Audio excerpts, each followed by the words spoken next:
Alright, it's Mike back. I'm in Marble Hill Natural Resource Area. I got some more memories to share with you here, and maybe some history and ecology too. So we're on the Warren Highlands Trail. It's now been 10 years since the first section was opened. There's a lot of things have changed. So we're crossing a barely running old spring here. A lot of stuff changed right here. We used to have a switchback over here. Matt Davis made that part that ended up washing out a bit because that's what happens with slopes. But there were these two big spring purges through here that now they no longer run the way they used to because the new Phillipsburg High School is right up here. So these used to be more regularly running. Let's go down this one, come back up. But it's, even when it's wet like today, it's not running a whole lot. And that's because of the way construction affects it. And also, some of it's not related to construction, but rather succession. That's right, succession. How fields begin to turn to forests. And this is a bit of older forest right here. A lot of oak through here. The trail goes out towards the old iron mining areas. There's the washes over there. They don't run as much because all of this up in here, until really recently, used to be fields. And all of this over here, until rather recently, was also a little bit of field, but there was a lot of construction and stuff, and that made it wash out a lot. And this is the red trail. I'm going to take you on this. This is one Jelaine and I made this trail. This is one of the few that she actually built with me. And you can see this here was, I think it had to do with the mining. The stone row here, stacked a little bit more than another one. Pretty sure this was an access road before all the construction took place here. So we'll turn around and get one last look over here into Waygat Gap. Very misty here today, but I love these woods. They're just so pretty looking through the trees this time of year down to the Delaware River. A lot of fog still on it. So there's an informal trail over here to the right that goes over to the high school. I loved the fact that the high school kids actually use this trail. Some of them even to walk home.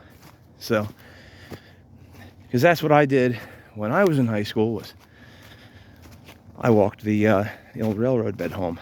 So I had like a connection through a trail anywhere I wanted to go. So I blazed this in 2013 with a 2-inch brush. It's gotten to be quite a bit wider because of the growth. So all of this up through here, there were already woods in here. Some really nice oaks in this section here, real big ones.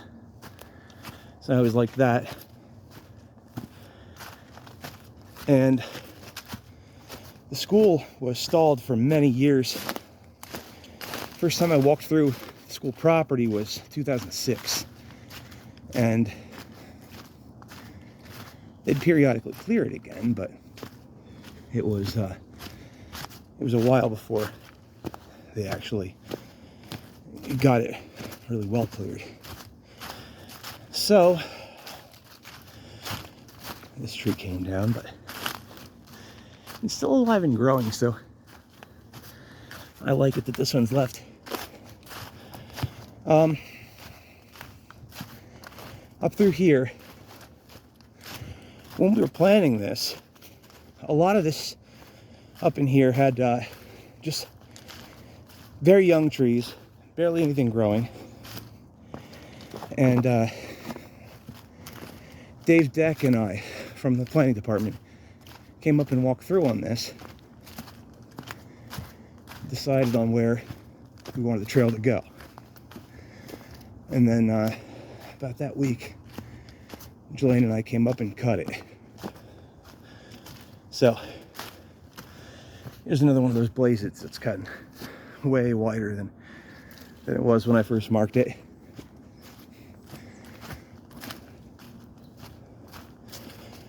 So, as we get up into here, it's the younger growth area. And all those trees you're seeing ahead, in just 10 years, they went from being barely taller than me to that. There were a couple of bigger ones in there, but not many. So it blows my mind to see it.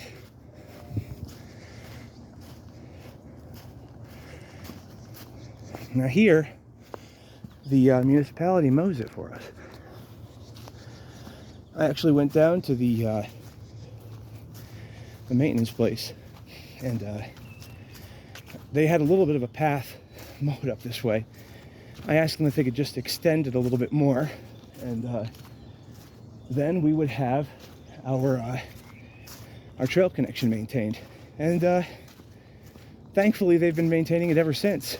So at first it was like 2 passes.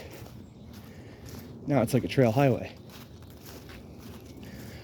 So it's not going to be growing in too fast. My vision for this was that eventually the high school over here, they could use it for their cross-country running and such.